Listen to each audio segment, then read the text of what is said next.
Pleasure to have you on the show, Tara. This Thank you, show, Naomi. it's called Dope Nostalgia. So we talk to a lot of artists that were primarily big hits in the 90s, and then we want to know what they're doing now. So I do have a series of questions to ask you too about those days where you were first coming out with your album. And how did you get started and signed to Giant Records?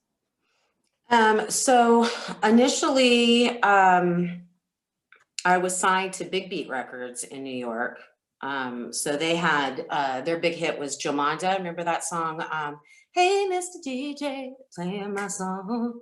Right, like to body rock all night long. You remember that song? Yes, that sounds familiar. So what happened was I did the song. It was a little independent record. I sang on somebody else's record. And then the record went to DJ Pool for KMEL. And it made its way to Hosh Garelli, who is the music director for KMEL. And he played it on his show, Pick to Click. And it got an overwhelmingly positive response. And so then he started calling his friends at labels and stuff like that. And that's how we ended up with Craig Kalman at Big Beat Records in New York for the single. And then the single was leaked out, and we ended up being in a bidding war between Atlantic Records and Giant Records. So we ended up on Giant, and then Craig and Craig Kalman and Big Beat Records signed to Atlantic. And so Craig Kalman retained the rights to Hold You Tight, which was the single. So he worked that 12-inch. And then the rest of it went to Giant. But I was actually on Big Beat, Giant, Atlantic, and Reprise. So did Giant... At the same time, I was on 4 labels. Okay, so what happened when Giant Records folded then? At that point, that was later on. Like I'm just kind of skipping ahead when I say that, but did that get absorbed by like Atlantic, or how did that work? I don't know, because I left the label before that happened. Okay. So I'm not really sure. Gotcha. How it ended up folding, but there were some problems with the label. There were they didn't really have a marketing team or department. It was a very young, new label. Yes. So when I came to Giant Records, they were still a new label, and they hadn't had any hit records at that point. So they were looking for a hit. And so that's why they were so hot to get Hold You Tight, because it was already, everybody knew it was going to be a hit already at that time before I was signed to any major label. So, because it was getting radio play and it was getting written up. There was a magazine at that time, music magazine called Hitmakers. Yeah. And it was getting written up in Hitmakers a lot. And so it was just a hot record. That's what they were looking for, as a hit record to set up their radio promotion department. So basically I went around and did a bunch of promotion for Giant Records. And then after that, Color Me Bad came out. And I think Jade was on that label as well. Mickey Howard was on the label. Who else was on that label? Those are the main ones I remember when I was there. Yeah. And then when I got to the second album, to record the second album, I got moved from, initially I was working with an A&R guy named Wendell Green, great guy. And then they moved me to work with Cassandra Mills, who was the A&R person that worked with Color Me Bad. And it didn't go well with her. So I tried to move to, just make a lateral move to Atlantic Records, where Craig was, because Craig, the great thing about Craig Kalman, and who is now the CEO of Atlantic Records, by the way.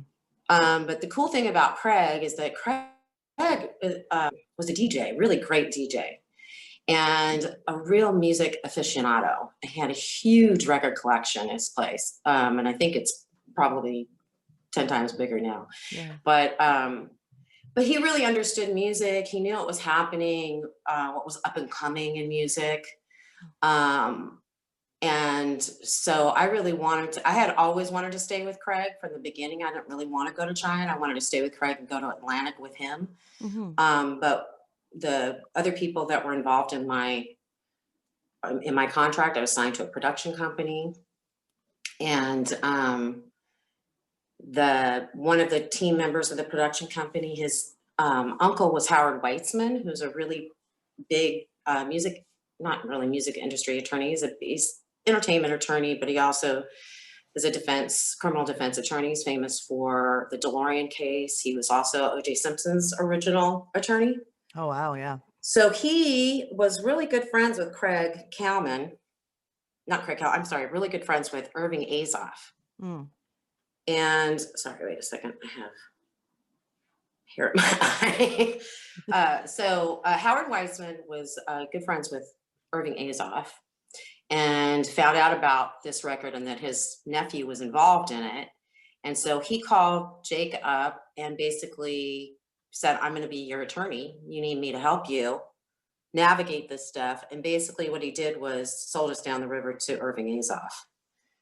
So really would have been better strategically and in every way for us to have gone with Atlantic. Yeah. I think when we first had the independent, the record was out that had Hold You Tight on it. It had 2 songs on it. Hold You Tight was actually the B side, and the A side never made it to a record. But when Camille had Hosh Gurley had called all these people, and the 2 people that came to try to sign the initial 12-inch was Big Beat Records and Atlantic Records. So, they had shown interest from the beginning. They're an established label. I mean, Aretha Franklin, come on, who doesn't want to be on Atlantic Records, right? As a singer, that's where you really want to go. So, but we were, I was young and naive. And so we were manipulated into that deal with Irving at Giant Records. And so that's how I ended up there and on like 4 different labels at one time. Okay. Yeah, I can imagine like you're new artist, you're ready to put out an album and do your thing, but all of that background stuff going on with the label would be a little bit overwhelming at the time, wouldn't it? Yeah, there's just a lot of drama, a lot of politics. It's the music business is a crazy business. Yeah. And it's part of it's about money, but part of it's also about power. And so I really was a product. I wasn't really Giant didn't look at me as an artist really, or treat me like an artist. They treated me like what they needed to set up their label. So I wasn't really nurtured there as an artist. I wasn't promoted. When I say they didn't really have a marketing team, when I went and did my interview at BET with Donnie Simpson, he didn't even know I had an album out. Yeah. That's odd. That's odd, right? And then that was their big, well, you didn't sell that many albums. Like, well, I had 2 top 10 singles. So if I didn't sell albums, maybe you should have marketed it, No kidding. Maybe if someone knew I had an album out, they'd have bought it. But mainly it was, there was a lot of things they wanted me to do that I wasn't comfortable with. And I had actually had a meeting with Doug Morris, who was the CEO of Atlantic Records at that time. And it was like probably the best music industry meeting I'd ever had. He was the most positive and encouraging music business executive I'd met at that point. I had a great meeting with him. He basically was like, yes, we want you at Atlantic. Welcome to the family, all of that stuff. And we thought it was a done deal. And then Irving changed his mind and wouldn't let me go. So I requested to be released from my contract, expecting that I would then be able to sign to Atlantic. But that was not the case. So after I left Giant Records, Atlantic wouldn't sign me. I couldn't get signed to any other label. I was still signed to a production deal with my producers. So they put out an independent record, but they weren't able to get any distribution. So I was basically shut out of the industry. And do you still have a bunch of music that's like there that you can eventually release, or like I is it have a still lot being of held? music. Is it still being held, or like do you have No, the no, I ability to have do all that my now? music. I actually have a bunch of session recordings from that era for Hmm. my second album, all the demos.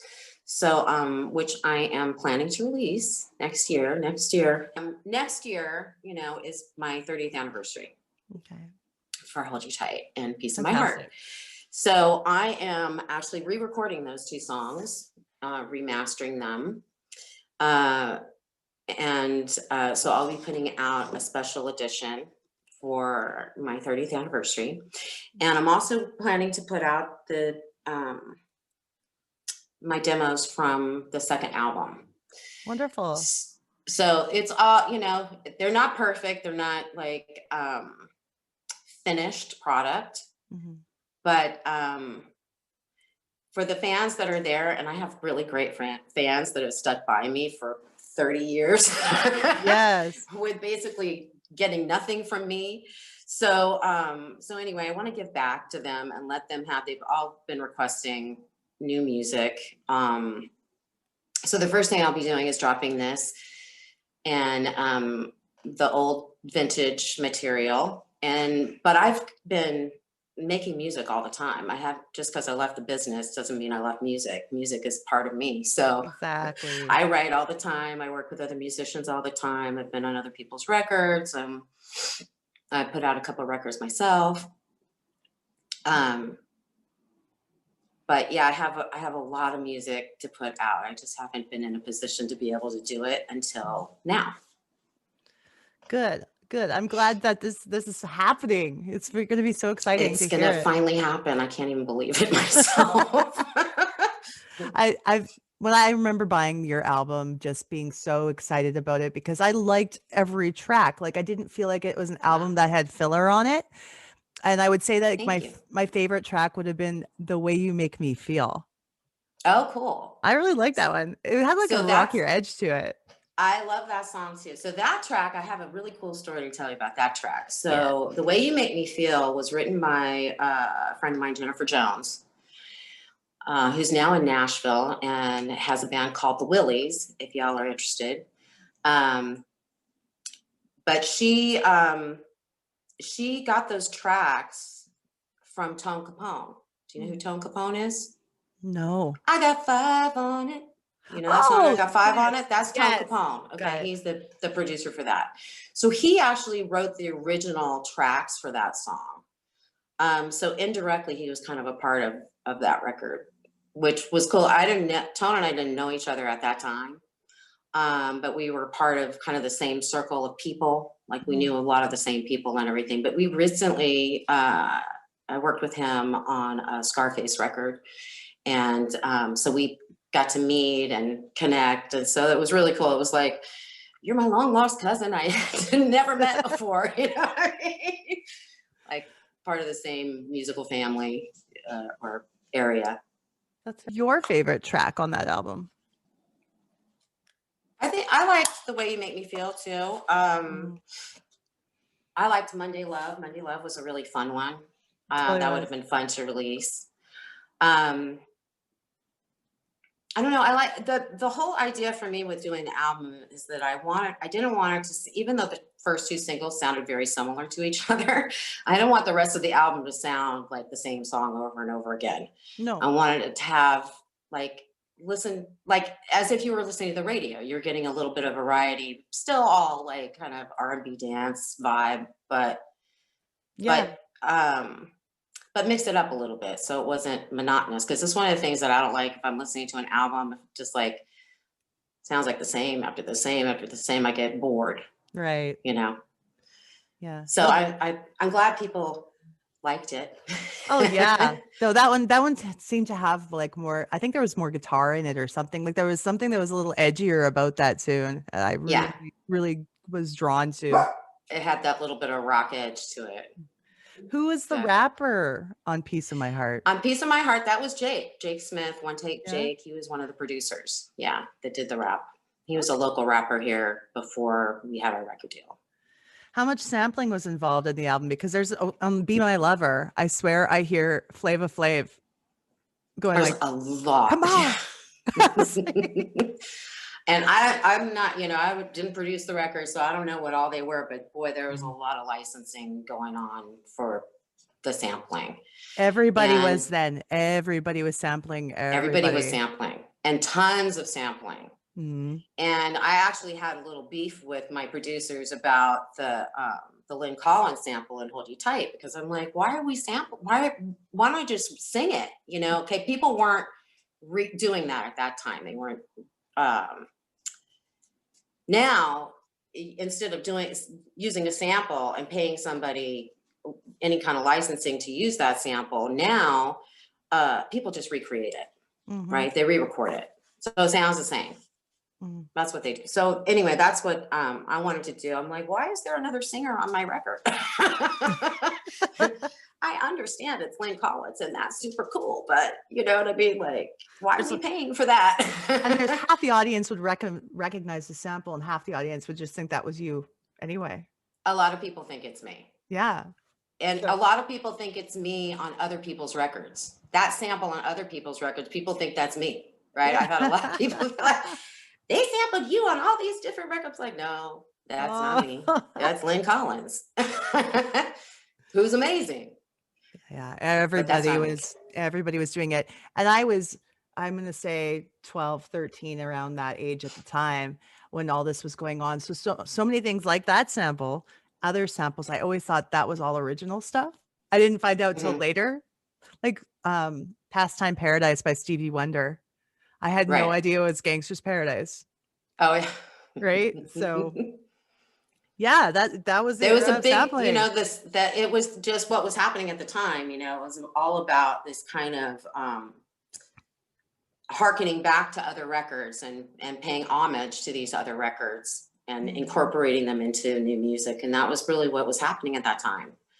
It still happens, but like I said, people usually re-record it now. They don't put samples that much in anymore that are real samples. And the record label money isn't really there to do all that kind of stuff anymore either, right? So good, more indie artists doing it on their own, which is nice. Well, that's the exciting thing, is that, when my record was out, we didn't have this social media thing happening. We didn't have direct access to our fans. The fans would write letters to the label, and then I would get a sack of mail, 3 months later or 4 months later after they got it. So it wasn't a very efficient system for connecting with your fans. Yeah. But now that we have this, and it I'm still trying to figure it out. As you can see, I'm like trying to figure out how to do a Zoom meeting, but but it is really exciting. It's been really fun for me to get to meet some of my fans and actually have conversations with them, get to know them, and it's really fun. It's neat. You feel very separate. I felt very isolated from my fans before. Yeah. But now there's an ongoing connection there. And there's a conversation. We're in conversation with each other now. And you know what I'm saying? And you still control that connection on your end too, because you can choose whether, okay, I don't want to, or this person might be taking it a little weird. I don't know, so it's kind of nice. Yeah. For the most part, my fans are really cool. That's good. That's good. They're really kind and very supportive people. Yeah. And so it's cool. It's really fun. Oh, good. Well, I'm glad you're getting the chance to really embrace that. Who were you touring with back in the day, and where in the world did you get to go visit that left an impact on you? I think the most significant touring that I did was the Club MTV tour, which was the summer of 1991.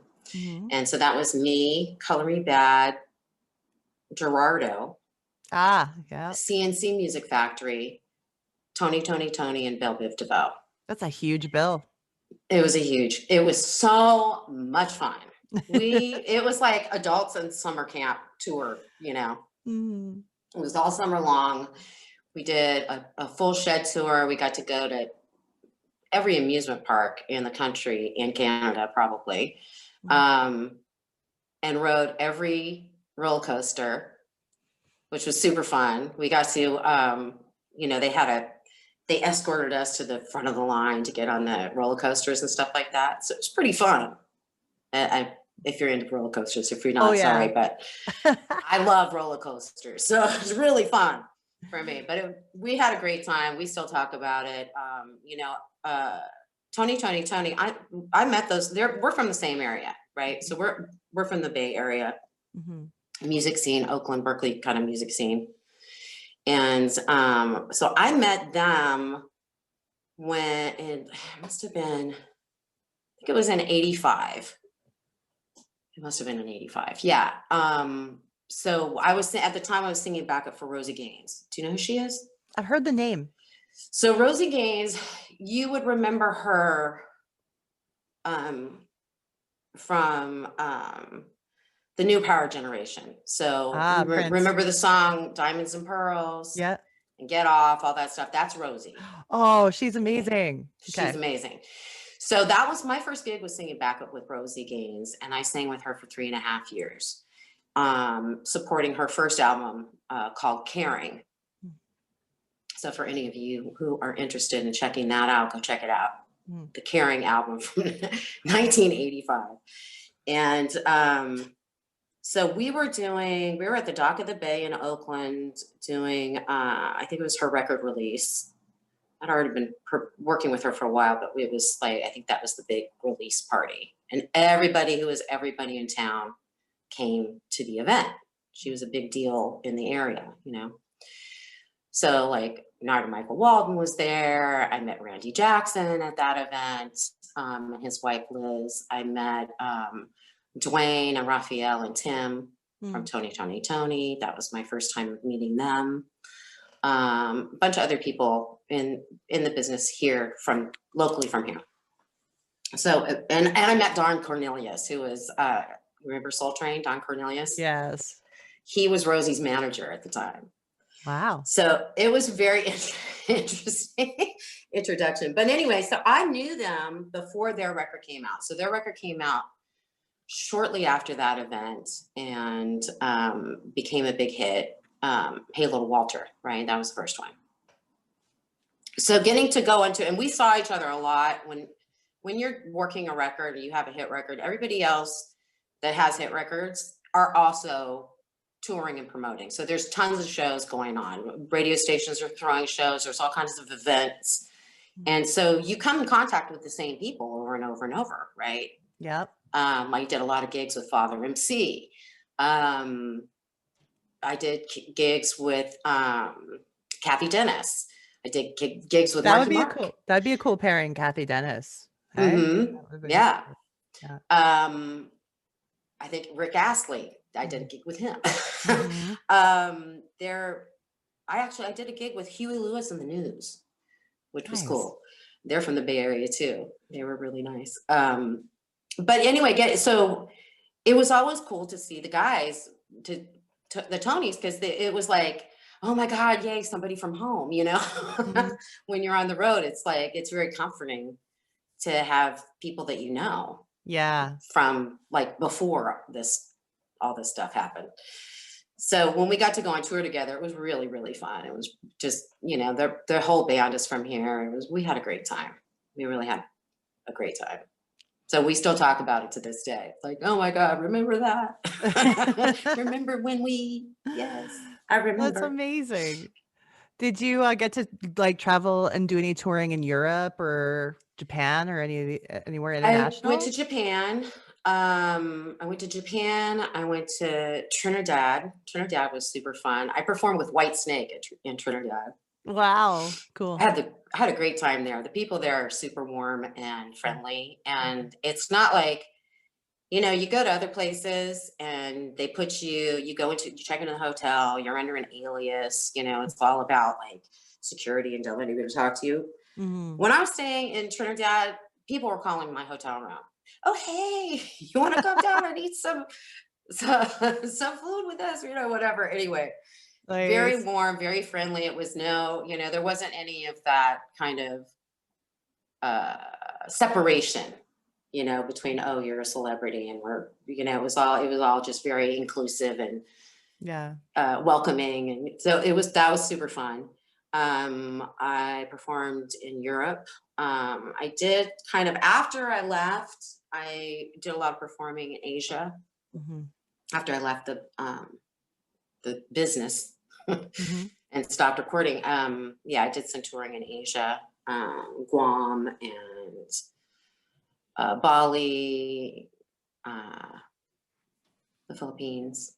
Did you get a chance to see the sights and, actually explore the country a bit? Oh yeah, yeah. So That's I'm very nice. fascinated by that part of the world, and so that was really fun for me. I got to really actually lived there for a while. Lived on Guam Oh, for yeah. about 6 months, and then would go to different islands and places and sing. It was fun. It was Gu interesting. Is Guam basically like an American base? It is not really a base so much Yeah. anymore, but it is a territory. So it's Right. like Puerto Rico, right? They say Okay. it's where America starts its day. Right? There's 17 hours ahead of us. Oh, yeah. Okay, that's pretty huge. Yeah, Who I did you think it's get 17. who did you get to meet, in the music industry that was big influence to you that excited you the most to meet? Well, I got to meet Tina Marie, which was really fun. I Mhm. did an event with her. It was Cheryl Lee Roth put together this Diva Simply Singing, and it was to raise money for AIDS. Nice. I think it was actually specifically for kids with AIDS. I'm not really sure. I don't recall Mhm. anymore. But that was a really cool event because it was all females, right? So Tisha Campbell was there. I get to meet her. Mhm. She's lovely. She's really cool, very down to earth. Who else I met? Tata Vega was there.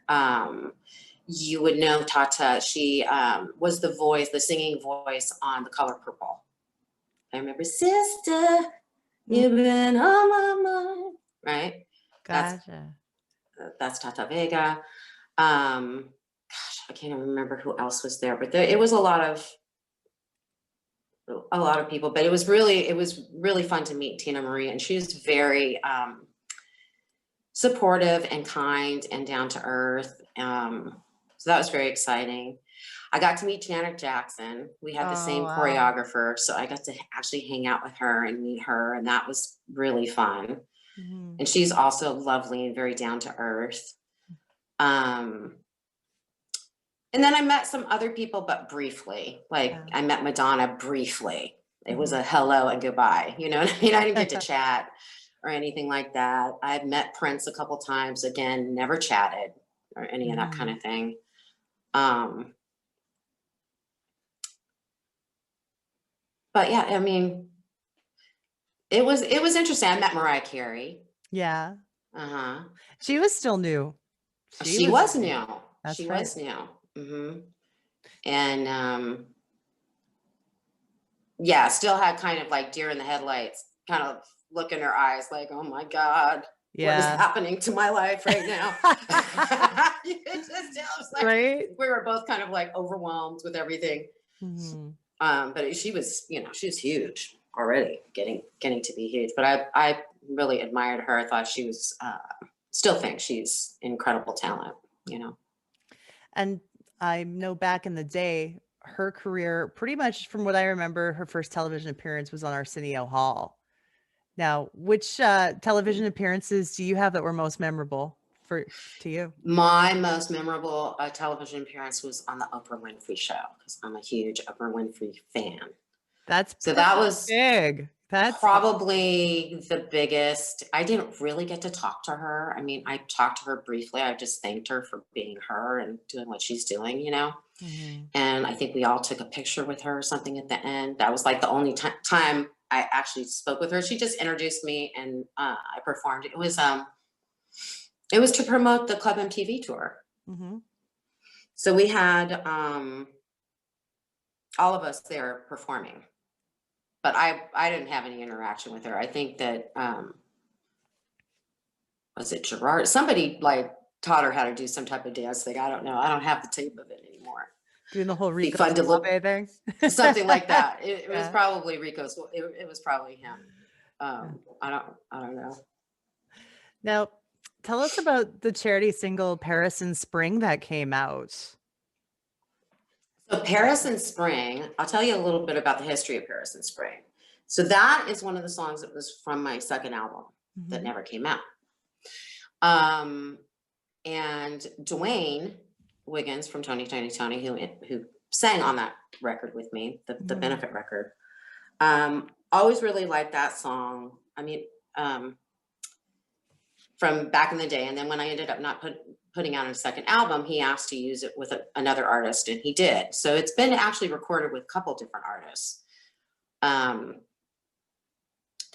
but when the attack happened at the Bataclan, and it was a American band that was playing from Palm Springs, right?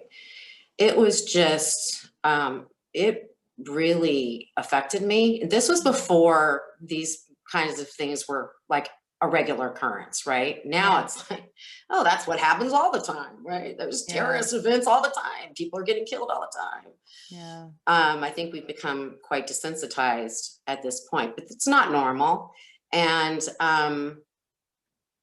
And to kill these innocent people who are just going out, just music lovers. I mean, it tore my heart apart. So Mhm, the only thing I could think of to do is I have the song Paris in Spring. Maybe I can use that and try to raise some money and raise some awareness. I did a video showing the photos that I was able to get a hold of some of the victims from the mhm. attack. You can see just all these beautiful young people whose lives are just cut short, and all their families and loved ones who had to live without them from then on. I I'm a pacifist. I don't believe in violence. Mhm. Um, so anything that I can do to stand up for victims of violence, that I would try to do that when I can, you know. Thank you for doing that. Like, it's good to see, when, you utilize what you have available to make a difference. And yeah, I think it was a beautiful thing. I know Thank I you. was gonna be all light and fluffy, and then I'm like, "Oh, sorry. It's like it's so sad. No, but Whoops." you know what? The fun thing about that, here's the fun thing, Mhm, um, is that I had a lot of great friends who volunteered to work on that record. mm. So it was a really positive experience doing it. It was the first time I've ever produced my own record. Oh, So congratulations. thank you. So that was really cool. And I was um, one of the other writers does the percussion on that record, John Bendick. He's a Mhm, phenomenal writer. I love working with him. And he wrote a couple other songs on the second album too that you guys will be hearing. So he's an amazing writer. exciting. Yes. So he was on there, and Troy Lampkin is a bass player, and Jubu Smith, and Dwayne played on the record. It was fun. I can't wait to hear all the new music. Ah, so excited.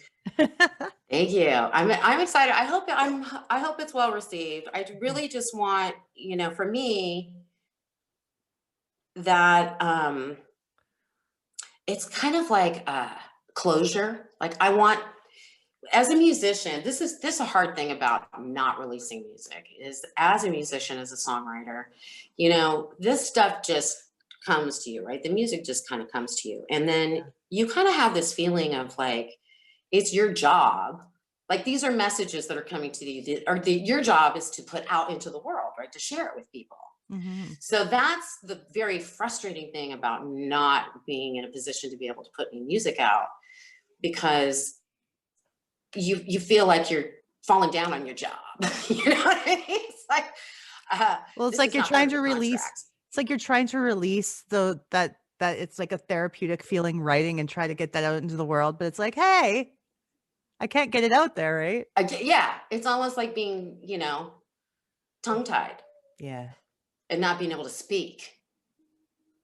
So I'm excited, and I also want, you know, I want to share with my fans what was happening at that time. You know, the music that I was working on, that I was passionate about, that I wanted to come out, and you know, Giant wasn't feeling it. They didn't want me to do that.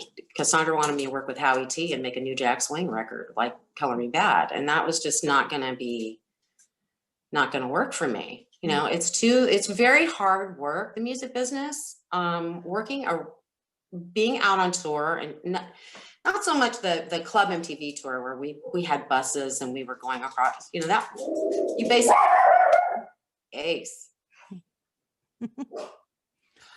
I only have a few more questions. It's okay. I don't want to take too much of your time. It's okay.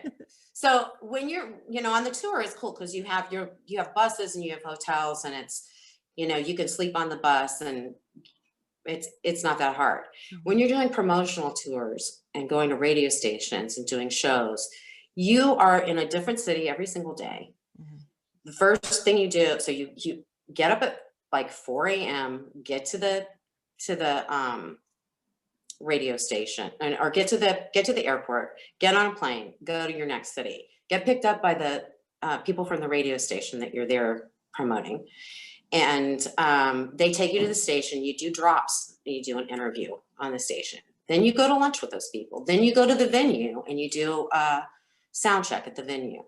Then you get to your hotel room and you get to rest and get yourself ready to go have dinner with the radio people, and then do a meet and greet and do a performance, and then hang out and go to bed, get 4 hours of sleep, and get on a plane and do the same thing the next day. It's a lot of work. It's hard. It's not like glamorous. It's a hard job. You know, it's not an easy job. Yep. So it's not the kind of thing you want to do unless you really love it, love what you're doing, and love the music that you're doing, and feel good about everything that you're doing. So I wasn't willing to do music that I wasn't into, and I wasn't getting paid. You know, I didn't get paid by the label. I got $15,000 advance money from the label. I never got another dime from them. That's not a lot. So no, that's not a lot. And I worked hard. So it doesn't give you a lot of incentive. Like, okay, I'm not going to pay you. You can't do the music you want to do. And we want to package you like a tramp. Selling sex instead of music. Sex and violence. Yeah. Cassandra Mills actually literally word for word. This was the breaking point for me with Giant Records. And actually, I really liked Irving. And I really liked the team, the radio team. They were all great. But Cassandra Mills said to me, to my face, I see you wearing a black lace teddy, carrying an Uzi, and acting like a black girl from the ghetto. Like, my dad's an orthodontist, right? Like, what do I know about pretending to be a black girl from the ghetto, and why? Why? Is that not insulting? Not to me, but I mean to my fans or to anybody. Like, why would you do that? It just seemed weird. And they knew that I was a pacifist. They knew that I didn't believe in promoting violence or guns and all that stuff. So yeah, that was weird. So yeah, that's a lot. It's a big ask to ask somebody to work for free and not do what they want to do. No kidding. That kind of leads into a question I had about being a female in the business, and just being like a women in general. Sometimes we tend to tear each other down instead of lift each other. Like in a situation like that, what can we do as women to help each other and lift each other? Just do that. Help each other and lift each other, and not be trying to, you know. The reason why men have been successful, that whole old boys network, that's real. They support each other. They give business to each other. They help each other out. Women tend to be in competition for the attention of men. Bingo. Rather than being supportive of each other to bring each other up in business together. And that's a problem. And when you have a woman like for instance, Cassandra Mills, very powerful. She was doing very well in the business. She'd had a lot of success with Cover Me Bad. Um, and this woman, let me tell you, who said that to me, it was about 6 feet tall, blackberry skin, most beautiful Black woman I've probably ever seen in my life. Mm-hmm. Braids down to her ass, like stunning, Mm-hmm. beautiful, intelligent woman. Why would she come at me with that kind of thing? Wear a black lace teddy and carry an Uzi? Like, do you And then think act that like somebody, what, why? does that seem like something that she would sincerely think, or that she was once again in the position where, because the men will like this? I think that the whole agenda at that time was promoting this whole thug life kind of vibe, which was Mm. clearly not where I was coming from. Mhm. Um, and I never got a thug life type of feeling from you or your music. no, Yeah. No. no, no, no. But they just, I think it was weird, nowadays, all different type of people sing R&B music, and it's widely accepted. Mhm. But that was not the case in those days. So the only other white American female singer who had that kind of success on R&B radio prior to me was Tina Marie. Mm. We didn't have Christina Aguilera at that time. Yeah. Um, and they didn't know what to do with me. They almost didn't put in fact, if you look at the picture on the album, you can see I'm like pretty much covered up. You can barely see my face. They weren't going to put my picture on the record at all. So they basically wanted to hide the fact that I was white, because prior to my record, okay, remember Jane Child? Yes. Remember Jane Child? Okay, remember that song? Who didn't Yeah. love that song? Mm-hmm. Right? Well, when it came to light that she was white, she was doing really well on urban radio, or we don't call it urban radio anymore, but at that time it was called urban radio. Yeah. R&B radio. So she was doing it pretty well, and her video came out, and they saw that she was white, and suddenly she wasn't going anywhere on the R&B charts. She dropped off. So they were concerned about the fact that I was white and singing R&B music.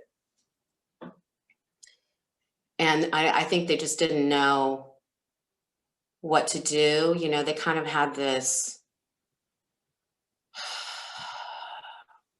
the executives of the music industry are always trying to create a formula, right? Oh, there's going to be a formula to make it happen. And there really isn't a formula. A song's either a hit or it's not a hit, right? Yeah. There's no way that you can predict what's going to be a hit. No, absolutely not. You can't. And you can't really manufacture it. So, but they try. They think they can, and they do try. Do you think now it's easier to just have an artist be themselves finally?